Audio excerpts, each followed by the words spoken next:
बड़ी खबर, अमेरिकी फौज ने जुनूबी ईरान में हमले किए हैं। मिसाइल साइट्स को तबाह करने का दावा किया जा रहा है। तो वही बताते चले कि बारूदी सुरंगें बिछाने वाली कश्तियों को भी निशाना बनाया गया है। बंदर अब्बास में धमाकों की आवाजें सुनी गई हैं। ईरानी मीडिया की तरफ से दावा किया गया है बंदर अब्बास की सूरत हाल काबू में है। ईरानी मीडिया ने कहा इसके अलावा 8 अप्रैल को हुआ था ईरान अमेरिका में सीज फायर। जंगबंदी में किसी बदलाव का ऐलान नहीं है। फिलहाल जंग खत्म करने का मुआहदा नहीं तय हुआ है। तो क्या हॉर्मुज फिर से जंग के मुहाने पर खड़ा है, ये सवाल उठ रहा है।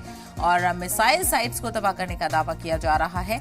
8 अप्रैल को दोनों के बीच सीज फायर हुआ था और लगातार फिर से बातचीत के दौर का इंतजार किया जा रहा है।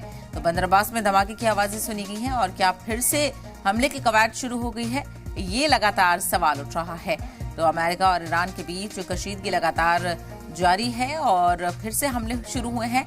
मिसाइल साइट्स को तबाह करने का दावा किया जा रहा है।